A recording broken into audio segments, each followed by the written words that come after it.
আসসালামু আলাইকুম সুপ্রিয় দর্শক, প্রতিপক্ষকে নিয়ে কথা বললে জনগণের কোনো লাভ হবে না। এবার এই ধরনের বক্তব্য দিয়েছেন বিএনপি চেয়ারম্যান তারেক রহমান। গত 25 জানুয়ারি রবিবার চট্টগ্রামের পলোগ্রাউন্ড মাঠে বিএনপির এক নির্বাচনী জনসভায় তিনি একথা বলেন। তিনি কি বোঝাতে চেয়েছেন মূলত সেটি আপনাদের সামনে তুলে ধরছি। আমি আপনাদের সামনে দাঁড়িয়ে আজ হয়তো আমাদের যে রাজনৈতিক প্রতিপক্ষ রয়েছে তাদের নিয়ে কথা বলতে পারতাম, কিন্তু তাতে জনগণ কোনো লাভ হবে না। জনগণের লাভ তখনই হবে যখন আমরা পরিকল্পিতভাবে খাল খনন, স্বাস্থ্যসেবা, তরুণদের জন্য কর্মসংস্থানের সুযোগ তৈরি করতে পারবো, এবং জনগণের লাভ হবে যখন আমরা আইন শৃঙ্খলা পরিস্থিতি সঠিক রাখতে পারবো। দেশের মানুষের জন্য পরিকল্পনা তুলে ধরে তারেক রহমান বলেন, আমি দেশে এসে বলেছিলাম দেশের মানুষের জন্য কিছু পরিকল্পনা তৈরি করেছি। সেগুলো হলো, দেশের যে নারী সমাজ রয়েছে, যারা কেটে খাওয়া মানুষ, তাদের জন্য ফ্যামিলি কার্ড তৈরি করতে চাই। এই কার্ডের মাধ্যমে প্রতি মাসে একজন গৃহিণী অল্প হলেও কিছু সহযোগিতা পাবে। কেউ কেউ বলছে এই অল্প সহযোগিতা দিয়ে সংসার চলবে না। আমরা জানি চলবে না। 1 মাসে 4 সপ্তাহ, অন্তত 1 সপ্তাহ যদি সরকারের পক্ষ থেকে সহযোগিতা করতে পারি, সেটিও অনেক মানুষের জন্য অনেক বড় সুবিধা।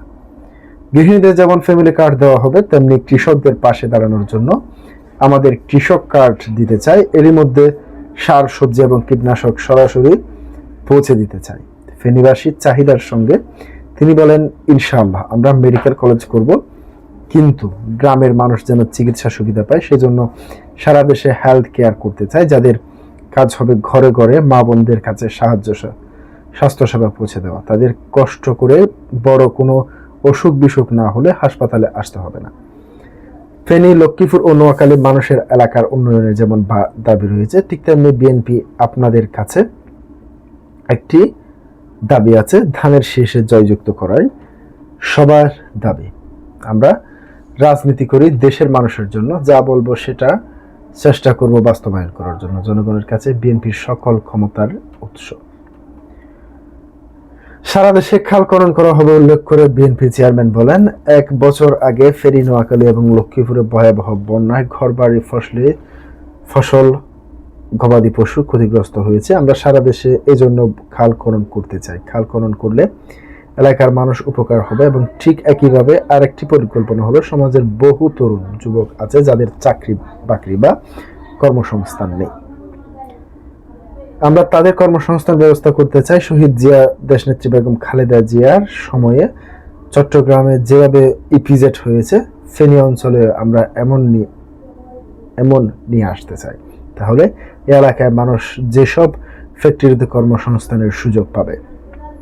তারেক রহমান বলেন, আমাদের এই এলাকায় অনেক মানুষ বিদেশে যায়, তাদের যদি বিভিন্ন বিষয়ে প্রশিক্ষণ এবং ভাষা শিক্ষা দেওয়া হয়, তাহলে আরো ভালো বেতনের ব্যবস্থা করা যায়। এজন্য আমরা চাই তরুণদের বিভিন্ন ধরনের প্রশিক্ষণ এবং ভাষা শিখিয়ে বিদেশ পাঠাতে। এতে তাদের লাভ হবে, দেশের লাভ হবে, কারণ সে তখন যেভাবে ভালো বেতন পাবে, একইভাবে দেশের জন্য বেশি পরিমাণ বৈদেশিক মুদ্রা পাঠাতে পারবে।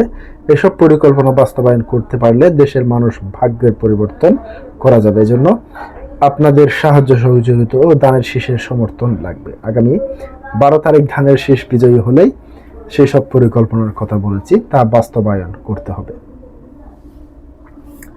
তিনি আরো বলেন, যারা দেশের মানুষ সাক্ষী আছে কিভাবে গত 15 বছর মানুষের কথা বলার অধিকার, ভোটের অধিকারকে দাবিয়ে রাখা হয়েছিল, এবং 2024 সালে 5 আগস্ট ছাত্র জনতার আন্দোলনের মুখে সেই স্বৈরাচার পালিয়ে যেতে বাধ্য হয়েছে। আজ একটি পরিবর্তনের সুযোগ এসেছে। জনসভা বৃহত্তর নোয়াখালীর 3 জেলার বিভিন্ন সংসদীয় আসনের ধানের শীষ প্রার্থীদের পরিচয় করিয়ে দেন দলের চেয়ারম্যান তারেক রহমান। প্রিয় দর্শক, আজকে পর্যন্তই। আসসালামু আলাইকুম ওয়া রাহমাতুল্লাহ।